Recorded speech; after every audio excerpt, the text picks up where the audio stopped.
పరలోక ప్రార్థన గురించి మనం నేర్చుకుంటూ వస్తున్నాం. పరలోకమందున్న మా తండ్రి, నీ నామము పరిశుద్ధపరచబడును గాక, నీ రాజ్యము వచ్చును గాక, నీ నామము పరిశుద్ధపరచబడును గాక అనే విషయాన్ని మనం గత వారం నేర్చుకున్నాం కదండి. దేవుని నామము పరిశుద్ధపరచబడాలి మన జీవితాలలో. దాని తర్వాత క్రీస్తు వారు నేర్పిస్తున్న తర్వాత అంశము నీ రాజ్యము వచ్చుగాక అని ప్రార్థన చేయమంటున్నాడు కదా. క్రీస్తు వారు ప్రార్థన చేయమంటున్నారు, నీ రాజ్యము వచ్చుగాక. మనము ప్రార్థన తండ్రికి చేస్తున్నాం. తండ్రికి చేస్తూ ఉన్నప్పుడు నీ రాజ్యము వచ్చుగాక అని ప్రార్థన చేయాలి. అంటే అర్థం ఏంటి? రెండు విషయాలను జ్ఞాపకం చేసుకోవాలి ఇక్కడ. తండ్రిది ఒక రాజ్యం ఉంది, ఆ రాజ్యము అన్నది రావాలి కదా. నీ రాజ్యము స్థాపించబడాలి, నీ రాజ్యము రావాలి అని కోరుకుంటున్నాను అని ప్రార్థన చేస్తున్నాం కదా. దేవునిది ఒక రాజ్యం అన్నది ఉంది, అది స్థాపించబడాలి అని నేను కోరుకుంటున్నాను అన్నది ఒక విషయము. ఈ రాజ్యము ఎక్కడ స్థాపించబడాలి కదా. నీ రాజ్యము వచ్చుగాక అంటున్నాము అని ప్రార్థన చేయమంటున్నాడు. అయితే ఈ రాజ్యం ఎక్కడ రావాలి? పరలోకంలోనా, లేకపోతే ఇంకొక చోట ఆకాశంలోనా? కానే కాదు.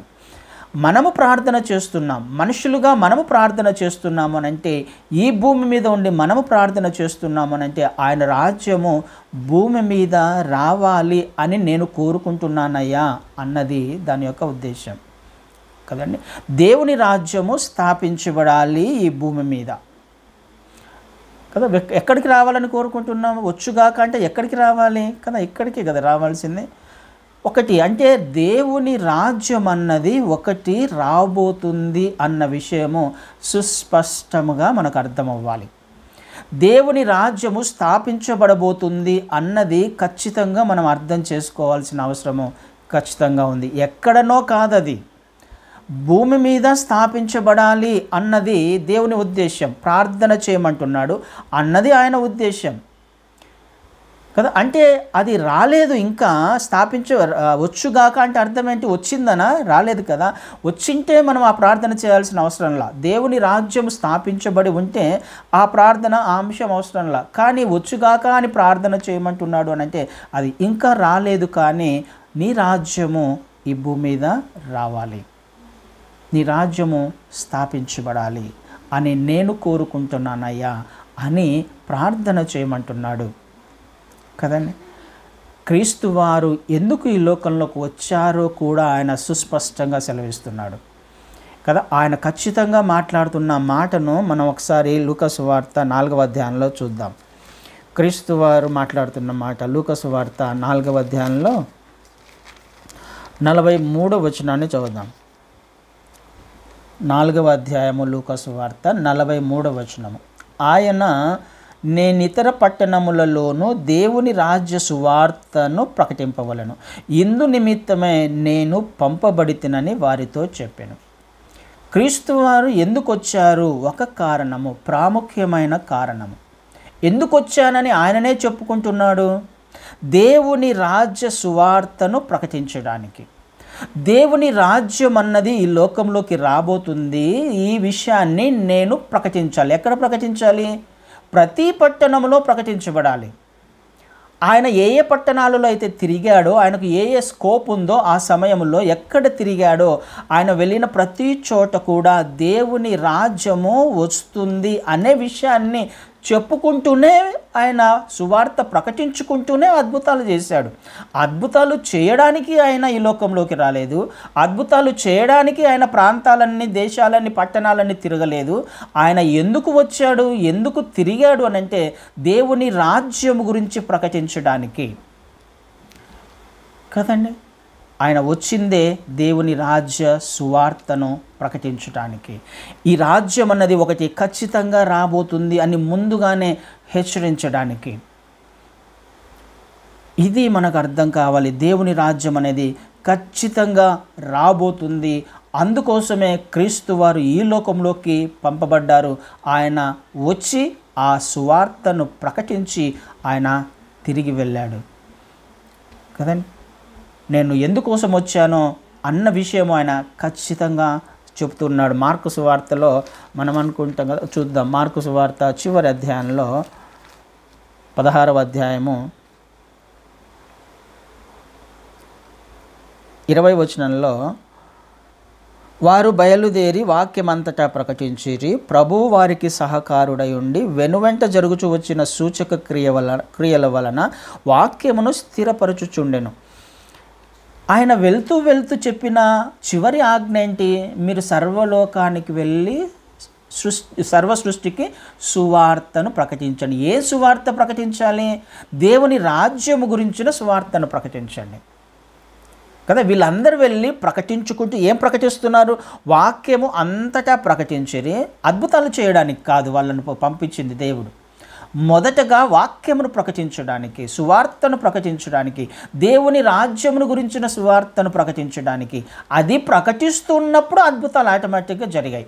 వెనువెంటనే సూచక క్రియలు జరిగాయి కదండి. సూచక క్రియలు జరగడానికి వాక్యమును ప్రకటించలేదు, కానీ వాక్యము ప్రకటిస్తూ ఉన్నప్పుడు దాని వెనువెంట క్రీస్తు వారు అద్భుతాలు చేసుకుంటూ వచ్చాడు. అంటే అర్థమవుతుంది మనకి, దేవుని రాజ్యము గురించిన అవగాహన ఒకవేళ నీకు నాకు మనకు ఉంటే, ఆ రాజ్యం యొక్క స్థాపన గురించిన అవగాహన మనకు ఉంటే ఆటోమేటిక్గా కొన్ని విషయాలు జరుగుతాయి. వెనువెంటనే వచ్చే సూచక క్రియలు. ఆ వాక్యము మన హృదయంలో స్థిరపడినప్పుడు, మన జీవితాలలో స్థిరపరచబడినప్పుడు కొన్ని విషయాలు జరుగుతాయి. అవసరతలన్నీ కూడా తీర్చబడతాయి, నెరవేర్చబడతాయి, కావలసినవి నెరవేర్చబడతాయి. అందుకని 6:33 మత్తయి ఏమంటాడు ఆయన? నా నీతిని, నా రాజ్యమును మొదటగా వెతికితే అవన్నీ మీకు అనుగ్రహించబడును అంటాడు. దేనిని వెతకాలి? దేని కొరకు ప్రయాసపడాలి? ఆయన రాజ్యము గురించి. ఆయన వచ్చింది దేవుని రాజ్యమును గురించిన సువార్తను ప్రకటించడానికి.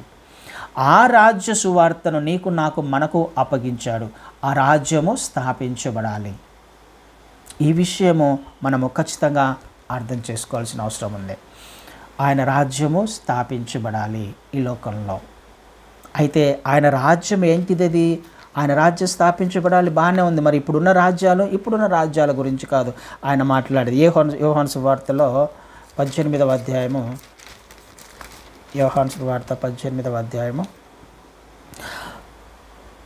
33 నుంచి కొన్ని వచనాలు చూస్తే, అక్కడ పిలాతు వద్ద క్రీస్తు వారు నిలబడతారు కదా. నిలబడినప్పుడు వచ్చే సంఘటన 36వ వచనాన్ని చదువుతాను నేను. 18:36. యేసు, నా రాజ్యము ఈలోక సంబంధమైనది కాదు, నా రాజ్యము ఈలోక సంబంధమైనది అయితే నేను యూదులకు అప్పగింపబడకుండానట్లు నా సేవకులు పోరాడుదురు, కానీ నా రాజ్యము ఇహ సంబంధమైనది కాదనెను. అందుకు పిలాతు, నీవు రాజువా అని ఆయనను అడగగా, యేసు, నీవన్నట్టు నేను రాజునే కదా. నా రాజ్యము ఈ లోక సంబంధమైనది కాదు, ఈ లోకంలో ఉన్న రాజ్యాలతో పోల్చదగినది కాదు ఆయన రాజ్యము. మనము ప్రపంచంలో ఏ రాజ్యాలను ఇప్పటిదాకా చూసామో, ఇప్పుడు ఏ రాజ్యము నడుస్తుందో, ఎవరి అధికారం నడుస్తుందో, ఇలాంటిది కాదు ఆయన రాజ్యము. ఎలాంటిది? అది పరసంబంధమైనది, ఇహ సంబంధమైనది కాదు, భూ సంబంధమైనది కాదు. అంటే పరసంబంధమైనది అంటే అర్థం ఏంటి? Eternity, eternal. ఆయన రాజ్యము నిత్యము నిలిచే రాజ్యము కదండి.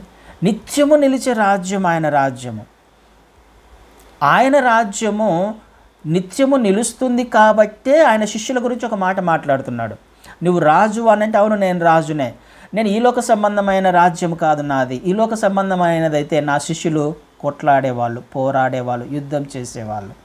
ఈ లోకంలో రాజ్యాల కొరకు యుద్ధాలు జరుగుతూ ఉన్నాయి కదా. ఒక చోటును సంపాదించుకోవడానికి యుద్ధాలు జరుగుతున్నాయి, గొడవలు జరుగుతూ ఉన్నాయి కదా. ఒకరి మీదకి ఒకరు లేస్తూ ఉన్నారు. ఒక రాష్ట్రం గురించి ఇంకొక రాష్ట్రంలో ఉన్న విషయాలే ఒక రాష్ట్రానికి పడట్ల. ఈ ప్రాంతం నాది, ఈ ప్రాంతం నాది అని. దేశానికి పడట్ల. ఎవరు చేస్తారు? ఈ లోక సంబంధమైన వాళ్ళు చేసే పనులు. కానీ ఇది నా రాజ్యం ఈ లోక సంబంధమైనది కాదు. నేను శరీరులతో పోట్లాడే వాళ్ళు కాదు నా శిష్యులు. అందుకనే వాళ్ళు ఆయన పోట్లాడడానికి రాలా, వాళ్ళు పోరాడడానికి రాలే, వాళ్ళు యుద్ధం చేయరు. ఎందుకు?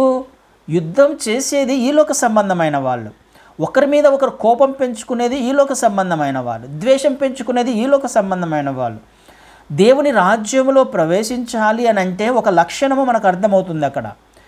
కదా. దేవుని రాజ్యములో నువ్వు నేను మనము ఉండాలి అని అంటే, లేకపోతే ఆయన రాజ్యము ఏ లక్షణాలను కలిగి ఉంది, ఎలాంటి రాజ్యము ఆయనది అని అంటే పరసంబంధమైనది, నిత్యత్వానికి సంబంధించింది, నిత్యము నిలిచేది ఒకటి. అయితే ఆయన రాజ్యములో ఉన్న వాళ్ళకున్న లక్షణాలు ఏంటి? పోట్లాడరు, గొడవ పడరు, గొడవ పెట్టుకోరు, కోపాలను పెంచుకోరు, ద్వేషాన్ని పెంచుకోరు కదా. నా శిష్యులు అలాంటి వారు కాదు. ఒకవేళ ఈలోక సంబంధమైనదైతే వాళ్ళు కొట్లాడే వాళ్ళే, పోరాడే వాళ్ళే, యుద్ధం చేసే వాళ్ళే. కానీ నా రాజ్యము ఈలోక సంబంధమైనది కానే కాదు.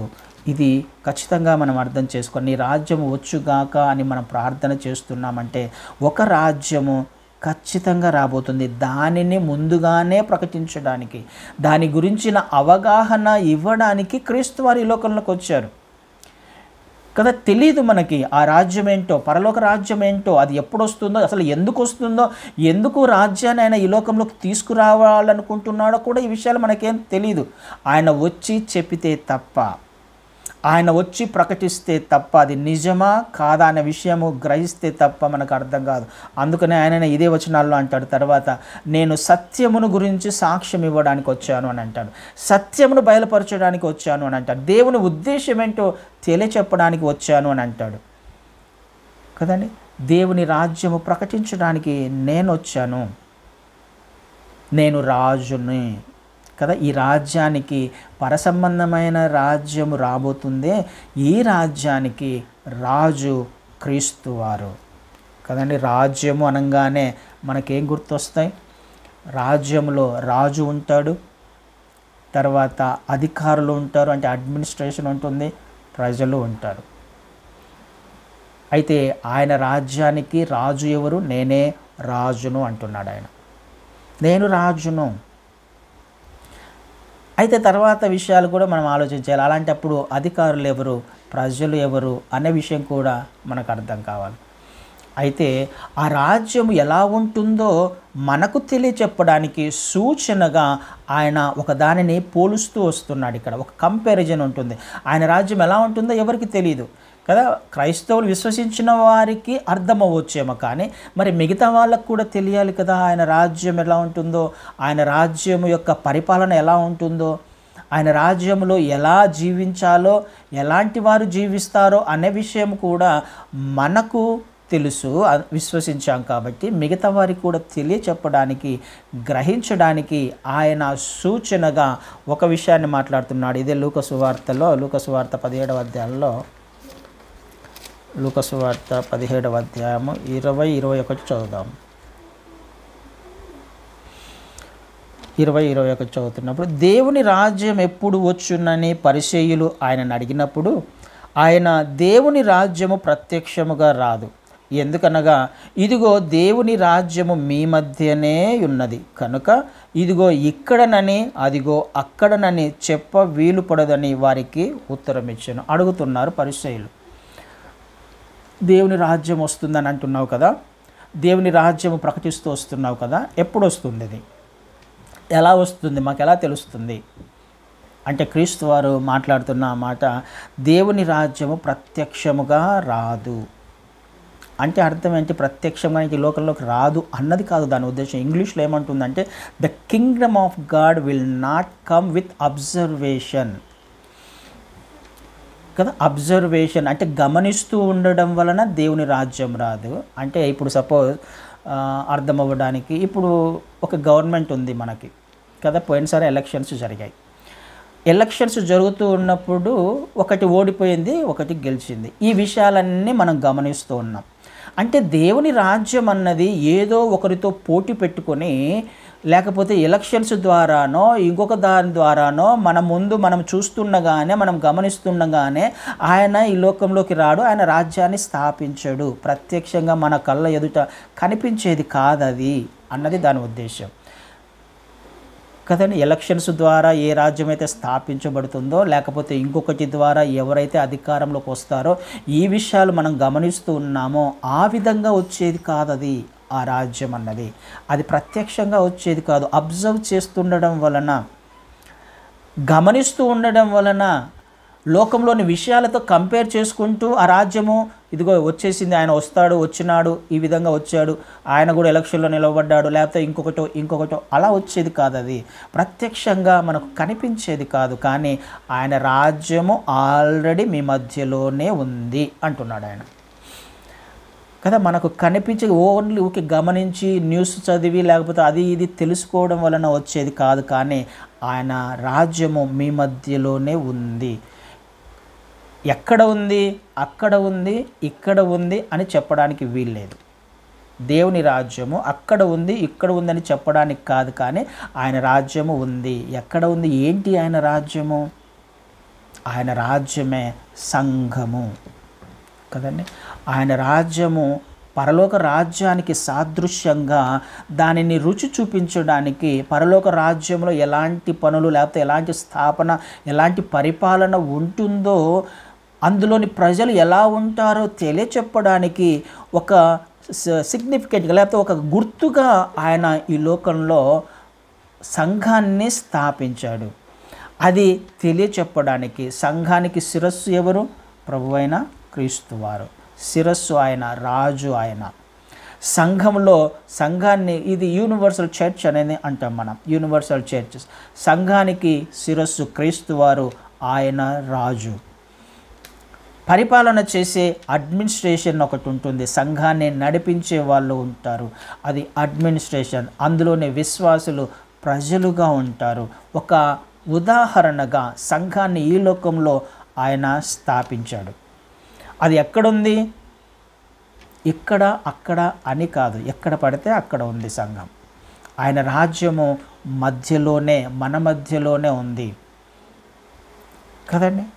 ఇది మనకు అర్థం కావాలి. ఇది కేవలము ఒక ఉదాహరణ మాత్రమే, ఒక దానికి సాదృశ్యంగా సంఘము మాత్రమే ఉంది. కానీ లిటరల్గా ఆయన ఈ లోకం మీదకి ఆయన రాజ్యాన్ని తీసుకురాబోతున్నాడు అనే విషయము మనం గమనించాలి. ఆయన రాజుగా వచ్చి పరిపాలన చేయబోతున్నాడు ఈ లోకాన్ని అనే విషయము మనం గ్రహించాలి. అలాంటప్పుడు మనం ఏం చేయాలి? నిత్యత్వానికి సంబంధించింది అది. 5 ఏళ్ళు 10 ఏళ్ళు ఉండే రాజ్యం కాదది. అది నిత్యత్వానికి సంబంధించింది అన్నప్పుడు మనం ఎలా ఉండాలి, ఎలా జీవించాలి, ఈ విషయాన్ని మనం ఆలోచన చేసుకుంటూ ఆ ప్రార్థన చేసినప్పుడల్లా మనకు అర్థమవ్వాలి, ఆయన రాజ్యము రాబోతుంది. దానికి గుర్తుగా మనం సంఘములో చేర్చబడ్డాం. సంఘము ఎలాంటి పరిపాలన చేస్తుంది, లేకపోతే సంఘము ఎలాంటి విషయాలను, ఎలాంటి లక్షణాలను కలిగి ఉంది, ఆయన ప్రేమను చూపించే విధంగా కదా. పరలోక రాజ్యం ఎలా ఉంటుంది అని అంటే సంఘం కలిగి ఉన్న లక్షణాలు కలిగి ఉంటుంది.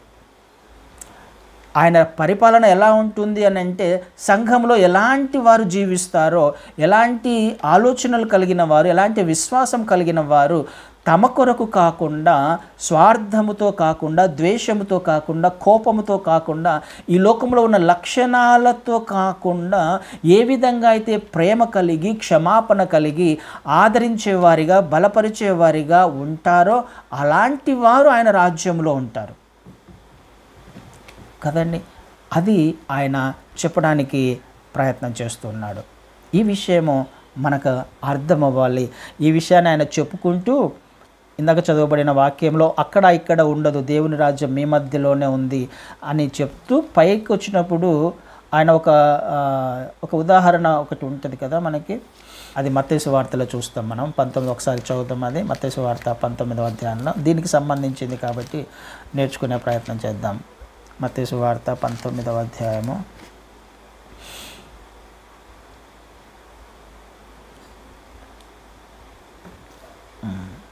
అక్కడ ఒక బోధకుడు ఎక్కడి నుంచి 16 నుంచి చూస్తాం, 16 నుంచి 22 వచనాల వరకు చూస్తాం కదా.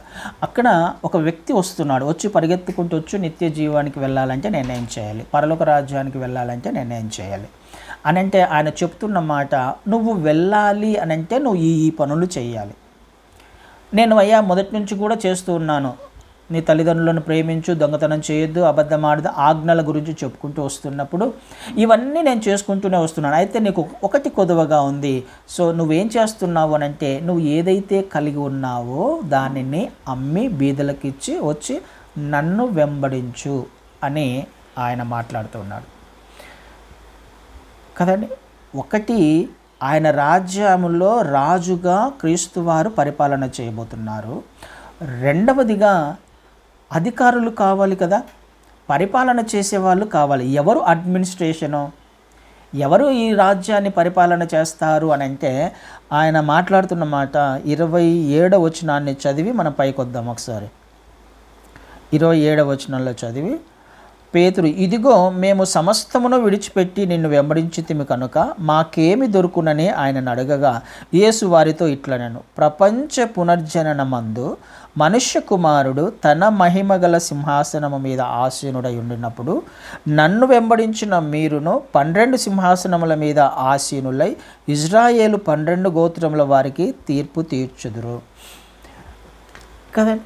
ఇక్కడ క్రీస్తు వారు ఆ వ్యక్తి యొక్క ఉపమానాన్ని చెబుతూ, పరలోకంలో ధనవంతులకు పరలోక రాజ్యంలో ప్రవేశము లేదు, పరలోక రాజ్యాన్ని స్వతంత్రించుకోలేరు అని మాట్లాడుతూ చెబుతూ ఉన్నప్పుడు, అయితే అతను స్వతంత్రించుకోలేకపోతే మరి మేము విడిచిపెట్టాం కదా సమస్తాన్ని, ఈ లోకంలోని విషయాలన్నిటిని విడిచిపెట్టాం, ఆ తల్లిదండ్రులను విడిచిపెట్టాం, ఆ ఉద్యోగాలను విడిచిపెట్టాం, అన్నీ విడిచిపెట్టి మీ కొరకు మేము మిమ్మల్ని వెంబడిస్తున్నాం కదా, మరి మాకేం దొరుకుతుంది అని అంటే ఆయన ఖచ్చితంగా ఒక మాట చెప్తున్నాడు.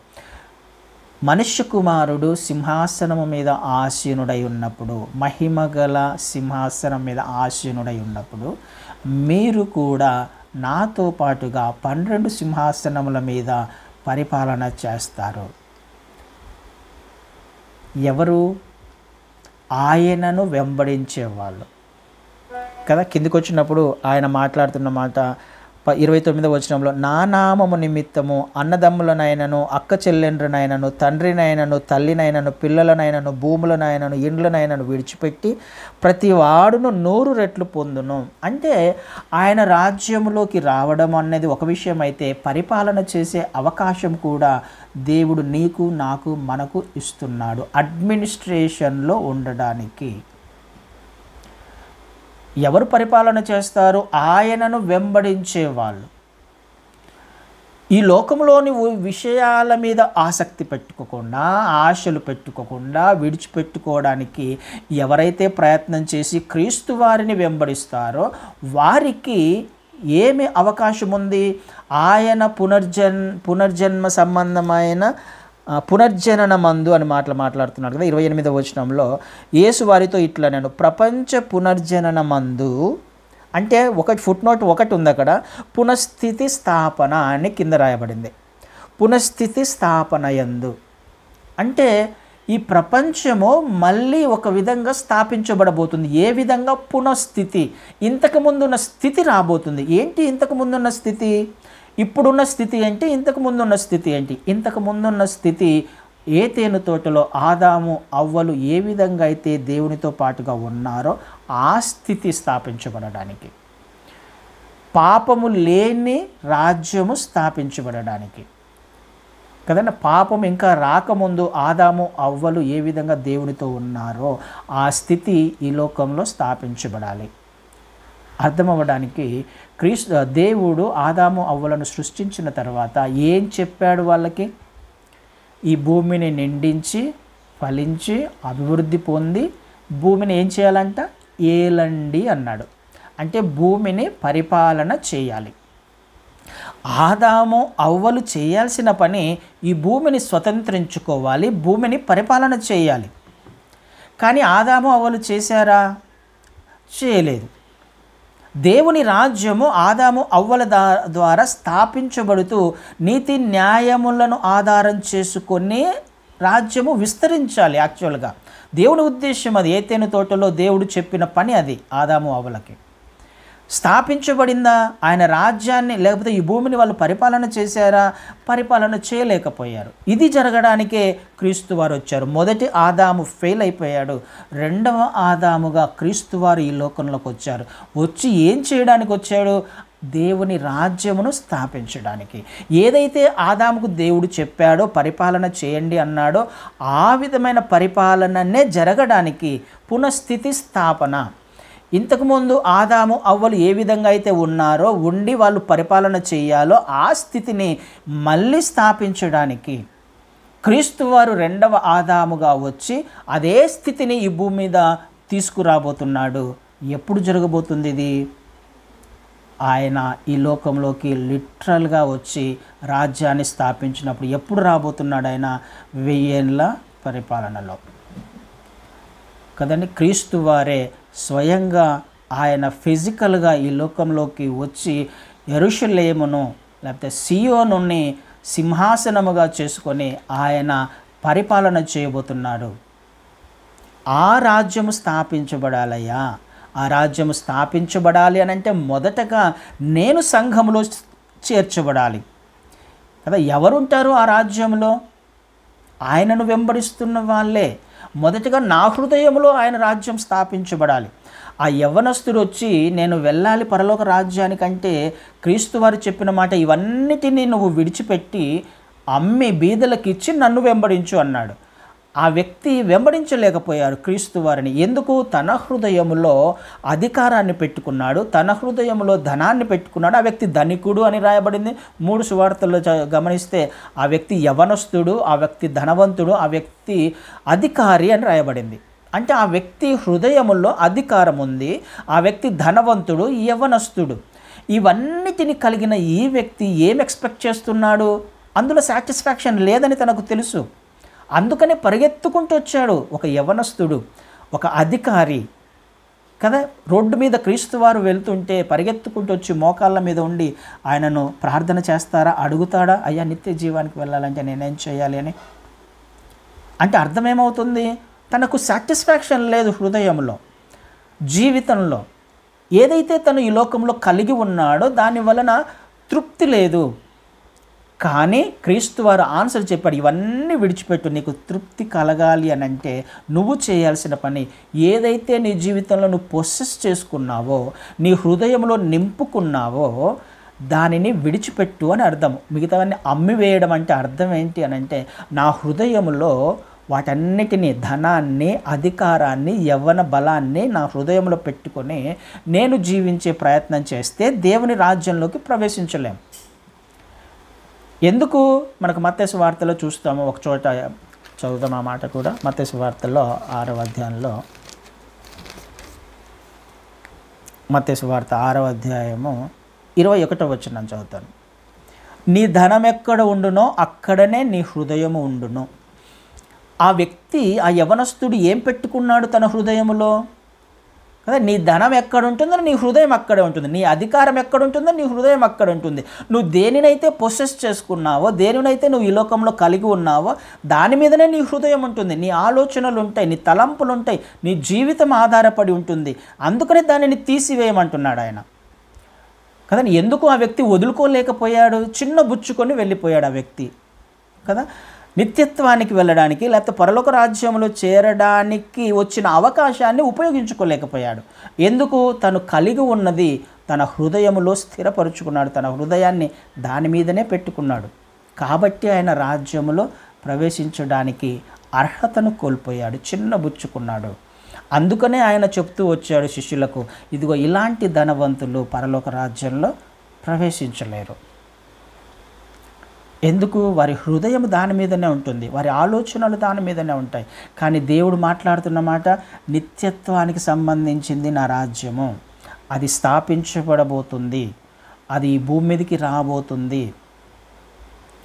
కదండి. ఈ భూమి మీదకి రాబోతుంది అని ఖచ్చితంగా ఆయన చెప్తూ ఉన్నాడు. అందుకని ఆయన ప్రార్థన చేయమన్నా, నీ రాజ్యము వచ్చుగాక.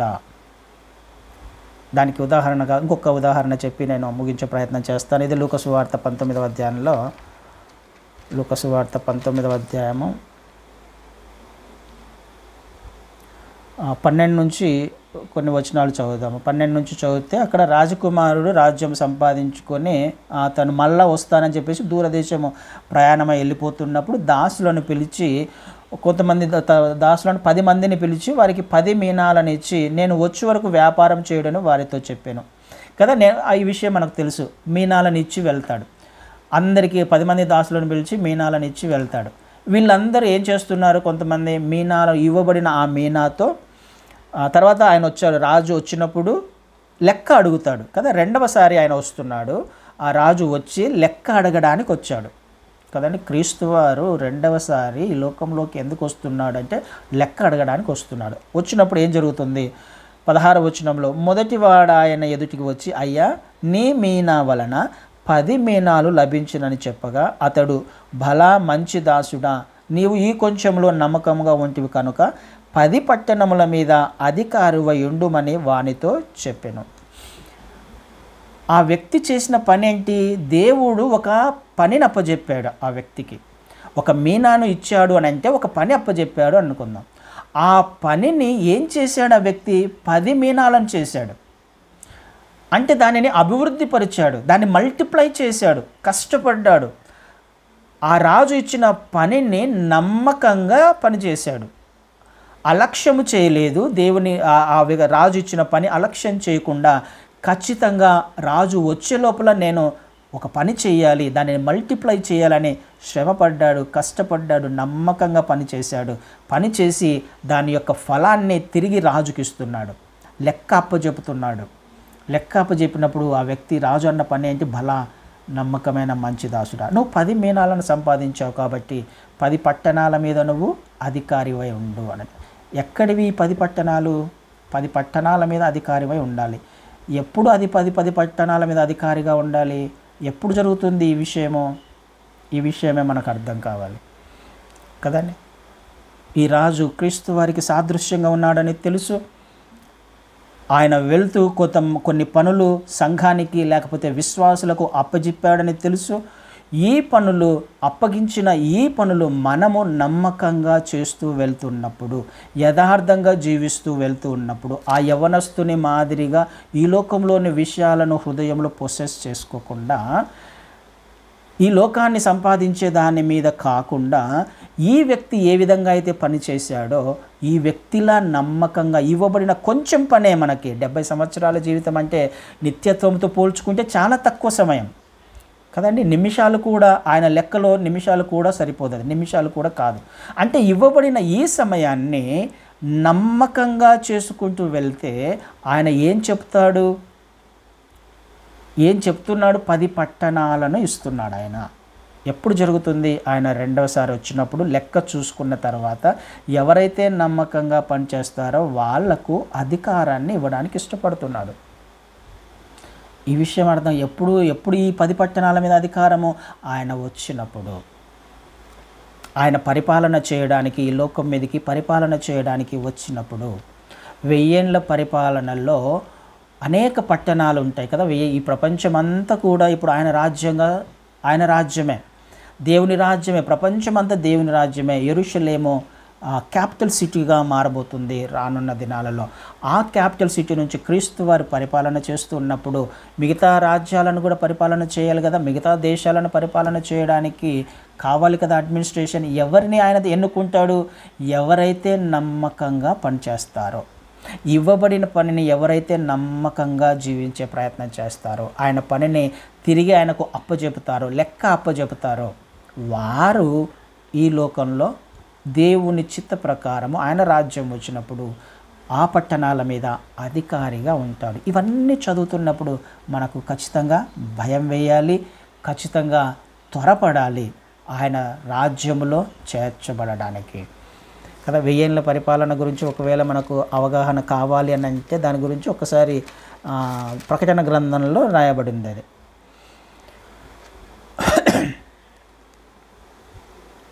ప్రకటన గ్రంథం 20వ అధ్యాయంలో మనం 4 నుంచి తర్వాత 5 వచనాన్ని చదువుతా, లేకపోతే 4వ వచనం చివరి భాగంలో ఎవరు ఉంటారు అక్కడ అంటే, అంతటా 20వ అధ్యాయం 4వ వచనంలో, అంతటా సింహాసనములను చూచితేనే వాటి మీద ఆసీనులై ఉండు వారికి విమర్శ చేయుటకు అధికారం ఇవ్వబడెను. మరియు క్రూరమృగమునకైనను దాని ప్రతిమకైనను నమస్కారము చేయక తమ నొసళ్ళ యందు గాని చేతుల యందు గాని దాని ముద్ర వేయించుకొనని వారిని యేసు విషయమై తామిచ్చిన సాక్ష్యము నిమిత్తము దేవుని వాక్యము నిమిత్తమును శిరఛేదనము చేయబడిన వారి ఆత్మలను చూచితిని. వారు బ్రతికిన వారై 1000 సంవత్సరములు క్రీస్తుతో కూడా రాజ్యము చేసిరి. ఆ 1000 సంవత్సరములు గడుచు వరకు కడమ మృతులు బ్రతకలేదు.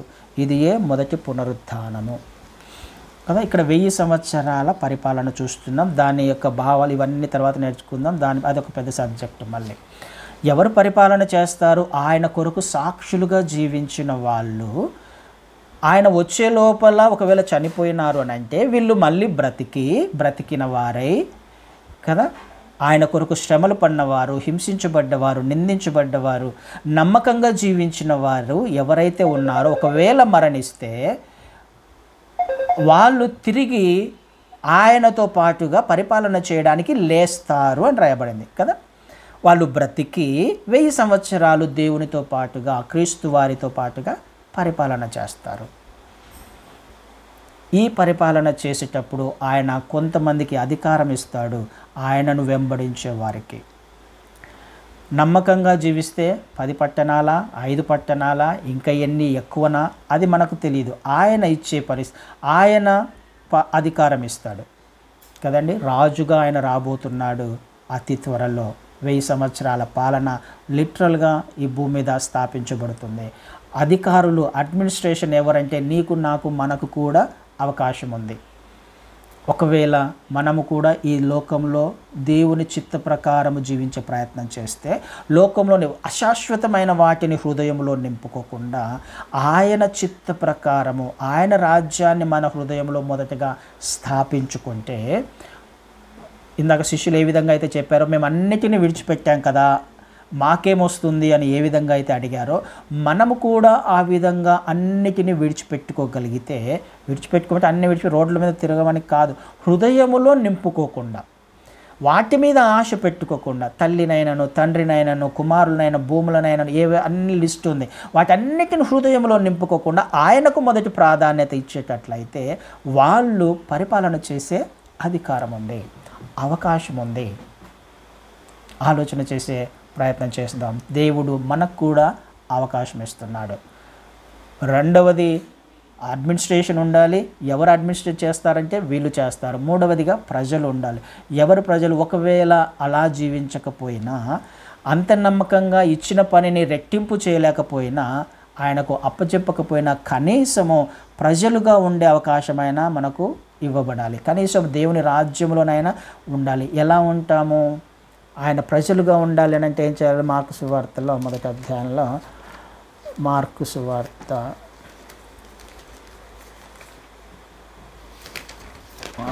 మొదటి అధ్యాయము 15వ వచనాన్ని చదువుతాను. మార్కు సువార్త మొదటి అధ్యాయం 15వ వచనంలో, కాలము సంపూర్ణమై ఉన్నది, దేవుని రాజ్యము సమీపించినది, మారు మనస్సు పొంది సువార్త నమ్ముడని చెప్పుచు దేవుని సువార్త ప్రకటించుచు గలిలయకు వచ్చెను. కాలము సంపూర్ణమైంది, దేవుని రాజ్యము సమీపించింది. అయితే ఈ దేవుని రాజ్యం సమీపిస్తున్నప్పుడు ఈ రాజ్యంలో నువ్వు, నేను, మనము చేర్చబడాలంటే ఏం చేయాలి? మారు మనస్సు పొందండి కదా. మారు మనస్సు కలిగిన జీవితం జీవిస్తే ఇంతకుముందు ఉన్న జీవితం కాదు, ఈ లోకంలోని జీవితం కాదు, వీటి మీద ఆశలు కాదు కదా. దేవుని రాజ్యం గురించిన అవగాహన మనకుంటే కనీసం మారు మనసు పొంది పశ్చాత్తాపడి క్రీస్తు వారు ఎందుకు వచ్చారో గ్రహించి ఆయన జనన మరణ పునరుద్ధానాల యందు విశ్వాసం ఉంచిన వారు, కనీసము మారు మనస్సు పొంది ఆయనను వెంబడించడానికి ప్రయత్నం చేస్తున్న వారు ఆయన ప్రజలుగానైనా ఉండే అవకాశం ఉంది. ఆయన ప్రజలుగా ఉండే అవకాశం ఉంది. ఆయన 4:10 కూడా అంటే మత్తయి సువార్తలో ఆయన వచ్చింది ఎందుకు? ఆయన ప్రకటించుకుంటూ వెళ్తూ ఉన్నాడు. ఏమని ప్రకటింప మొదలు పెట్టెను అని ఉంటుంది 4:10 మత్తయి సువార్తలో. ఏమని ఉంటుంది? దేవుని రాజ్యము సమీపించి ఉంది, మారు మనస్సు పొందుడి అని ప్రకటించుకుంటూ మొదలుపెట్టాను. తన సువార్త మొదలుపెట్టిందే ఆ విధంగా మొదలుపెట్టాడు. తన పరిచర్య ఆ విధంగా మొదలుపెట్టాడు. క్రీస్తు వారి పరిచర్య సారాంశం అదే. మొత్తాన్ని 3.5 సంవత్సరాల పరిచర్య సారాంశాన్ని తీసుకుంటే ఏంటిది పరిచర్య సారాంశం అంటే, దేవుని రాజ్యము సమీపించింది, పరలోక రాజ్యం సమీపించింది, మారు మనస్సు పొందండి, మారు మనస్సు పొందండి, మారు మనస్సు పొందండి. ఒకవేళ ఇలాంటిది అవకాశం లేకపోతే, మారు మనస్సు లేకపోతే, పశ్చాత్తాపము లేకపోతే, సత్యమును గ్రహించకపోతే మనము ఆయన రాజ్యములో నుంచి తొలగించబడతాం, కొట్టివేయబడతాం. అక్కడ కూడా ఇంకొక రాజ్యం ఉంటుంది, నిత్యత్వం, నిత్య నరకం. అది కదండి. దేవుని రాజ్యం ఒకటి, తర్వాత సాతాను రాజ్యం లేకపోతే నిత్య నరకం ఒకటి. అది కూడా నిత్యత్వమే, అది కూడా నిత్యము యుగములు కాలిపోవలసిందే. దేవుని రాజ్యంలో చేర్చబడాలి అంటే నేను మారు మనస్సు పొందాలి, మారు మనస్సు కలిగిన జీవితాన్ని జీవించే ప్రయత్నం చేయాలి. అంటే మనకి ఇప్పుడు ఏమర్థమవుతుంది? ప్రార్థన చేస్తున్నామంటే నీ రాజ్యము వచ్చుగాక అంటే అర్థం ఏమవుతుంది? ఆయన రాజ్యము ఈ భూమి మీద స్థాపించబడబోతుంది. దొంగ కూడా అంటాడు కదా, అయ్యా శిలువ మీద దొంగ అంటాడు, నీ రాజ్యముతో వచ్చినప్పుడు నన్ను జ్ఞాపకం చేసుకో. ఇది అర్థం అవ్వాలి మనకి. ఆయన రాజ్యంతో రాబోతున్నాడు అని అంటే మన పరిస్థితి ఏంటి? జరగబోతుంది. ఆయన ప్రార్థన చేయమన్నాడు అంటే ఇది ఖచ్చితంగా జరుగుతుందనే అర్థం. జరుగుతుంది అని అంటే ఆయన రాజ్యంలో ఎవరుంటారు, ఎలా ఉంటారు, ఆయన మార్గం ఏంటి, రాజ్యంలో చేర్చబడడానికి మార్గం ఏంటి, ఈ విషయాన్ని మనము ఆలోచన చేసుకుంటూ వెళ్ళాలి. మన హృదయాన్ని మార్చుకుంటూ ఈ లోకంలోని విషయాల పట్ల పొసెస్ చేసుకోకుండా, ఆ యవ్వనస్తుడు హృదయంలో పొసెస్ చేసుకొని నిత్యత్వాన్ని మిస్ చేసుకున్నాడు. అలా కాకుండా నిత్యత్వాన్ని మిస్ చేసుకోకుండా ఉండాలి అని అంటే అశాశ్వతమైన వాటి మీద కాకుండా శాశ్వతమైన దేవుని రాజ్యం మీద మనసుంచి జీవించే ప్రయత్నము చేయాలి. ఆయన రాజ్యం వచ్చునుగాక అంటే ఇదంతా దాచబడింది అందులో నీవు నేను మనము మార్చుకోవలసిన విషయాలు అనేకం ఉన్నాయి కదండి. ఆ విషయాలు మార్చుకుంటూ వెళ్ళినప్పుడే నిత్యత్వంలో లేకపోతే ఆయన రాజ్యంలో ప్రవేశించగలము. ఆయన యందు విశ్వాసం ఉంచాం. ఆ విశ్వాసము ఏ విధంగా ఉండాలి? నమ్మకంగా ఉండాలి. ఆయన వచ్చే పర్యంతము, ఆయన వచ్చి లెక్క చూసుకునేంత వరకు నమ్మకంగా జీవించాలి. లేకపోతే మనం పోయేంత వరకు నమ్మకంగా జీవించాలి. అప్పుడు మాత్రమే ఆయన రాజ్యంలో ప్రవేశించగలం. మనం మరణించిన తర్వాత కూడా మనము తిరిగి రావచ్చు ఈ లోకం మీదకి, ఈ భూమి మీదకి. 1000 సంవత్సరాల పాలనలో నమ్మకంగా జీవించిన వాళ్ళు ఆయనతో పాటుగా వస్తారు, పరిపాలన చేస్తారు 1000 సంవత్సరాలు. ఆలోచన చేద్దాం. ఆయన రాజ్యము ఈ భూమి మీద స్థాపించబడబోతుంది. నువ్వు నేను మనము కూడా అందులో ఉండాలని ఆయన 2000 సంవత్సరాల క్రితము నుంచి కూడా చెప్పుకుంటూ సిద్ధపరచుకుంటూ వస్తుంది. ఆయన రాజ్యం వస్తుంది, సిద్ధపడండి అని అనేక మందిని సిద్ధపరచుకుంటూ వస్తున్నాడు. ఈ విషయాలు తెలిసినప్పటికీ కూడా ఒకవేళ అలక్ష్యంగా ఉంటే మనము ఆ యవ్వనస్తుడు మిస్ అయినట్టుగా నిత్యత్వాన్ని మిస్ అయిపోతామేమో.